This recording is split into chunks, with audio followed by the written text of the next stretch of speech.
Hi అండి, అందరికీ నమస్కారం. Welcome to my YouTube channel అండి. ఇప్పుడే ఈ వీడియోలో మనం ఒక ఇంపార్టెంట్ విషయం అయితే మాట్లాడుకుంటున్నాము. వివరాలకు వచ్చినట్లయితే ఏపీ ఉద్యోగులు మరియు పెన్షన్లకు ఐఆర్ ఇచ్చింది 23%, కానీ చెప్పింది 27% అండి. సో ఆందోళన ఉద్యోగులు ఆ వివరాలు ఏంటో తెలుసుకుందాం. వీడియో అయితే ఎక్కడ కానీ స్కిప్ చేయకుండా చివరి వరకు చూడడానికి ప్రయత్నం చేయండి. అలాగే వీడియో నచ్చినట్లయితే ఒక లైక్ చేయండి. ఇంకా మన ఛానల్ సబ్స్క్రైబ్ చేసుకున్నట్లయితే వెంటనే సబ్స్క్రైబ్ చేసుకోండి.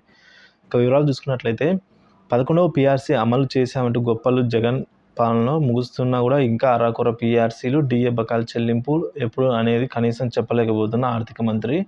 ఇచ్చింది 23% అయినా కూడా చెప్పేది 27% అయ్యారని అయితే అంటున్నారండి. మరి గత ఎన్నికల ముందు ఉద్యోగులకు ఇచ్చిన హామీలు నెరవేర్చలేక అసెంబ్లీ వేదికగా తన చేతగానితనాన్ని చాటుకున్నారు.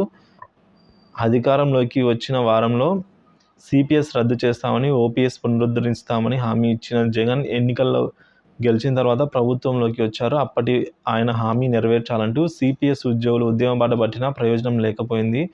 పైగా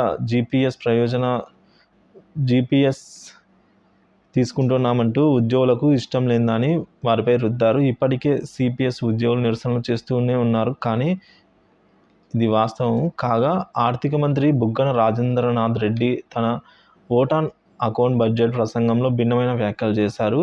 సిపిఎస్ ఉద్యోగులు పదవీ విరమణ అనంతరం ఎదుర్కొనే సమస్యలను పరిష్కరించడానికి మా ప్రభుత్వం కట్టుబడి ఉంది. వారి కోసం మరింత లాభదాయకమైన, స్థిరమైన ప్రత్యామ్నాయంగా హామీ పింఛన్ పథకాన్ని, జీపీఎస్ అమలు చేసేలా మా ప్రభుత్వం ముందడుగు వేసింది. అలా చెప్పడం ఉద్యోగ వర్గాలను ఆగ్రహానికి గురి చేస్తోంది. సార్వత్రిక ఎన్నికలు 2 నెలలు గడువు కూడా ఉండగా ప్రభుత్వం నుంచి ఎటువంటి ప్రకటన రాకపోవడంపై వారంతా మండిపడుతున్నారు. జగన్ ప్రభుత్వం ఓట్ ఆన్ అకౌంట్ బడ్జెట్ ఉద్యోగుల సమస్య గురించి ఎడాపెడా ఏకరువు పెట్టింది. 11వ వేతన సంఘ సిఫార్సులను పూర్తిగా అమలు చేశామని ఆ ప్రసంగాల్లో సెలవిచ్చారు. కానీ 11వ పీఆర్సీకి సంబంధించి ఉద్యోగులకు చెల్లించాల్సిన పీఆర్సీ బకాయిలు, డిఏ అరియర్స్ తదితర చెల్లింపుల ఊసే కానరాలేదండి. సో చెల్లింపులు ఎప్పుడు చేస్తారని ప్రస్తావన లేదు, కానీ ఉద్యోగుల సంక్షేమానికి పాటుపడినట్లు బిల్డప్ ఇచ్చారు. గత 4 నెలలుగా ఉపాధ్యాయ పోస్టులు భర్తీ చేయలేదు. 2 నెలల్లో ఎన్నికలు జరగనుండడంతో హడావిడిగా అరాకొర డిఎస్సి నోటిఫికేషన్ ఇచ్చి జగన్ ప్రభుత్వం చేతులు దులుపుకుంటోంది. సో జగన్ పాలనలో ఉద్యోగులకు, పెన్షన్లకు నెలల్లో ఏ తేదీన వేతనాలు పడతాయో కూడా తెలియని పరిస్థితి నెలకొంది ప్రస్తుతం.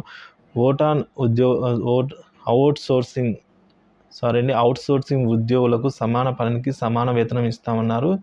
ఇప్పటి వరకు వారికి న్యాయం అయితే ఏం జరగలేదని ఉద్యోగులు ఈ విధంగా వాళ్ళ బాధలను అయితే చెప్తూ ఉన్నారండి. మరి ప్రభుత్వం నుంచి ఎటువంటి స్పందన లేదు. ఏదైనా స్పందన వస్తే ఇప్పటికప్పుడు అప్డేట్స్ అయితే తెలియజేస్తూనే ఉంటారండి.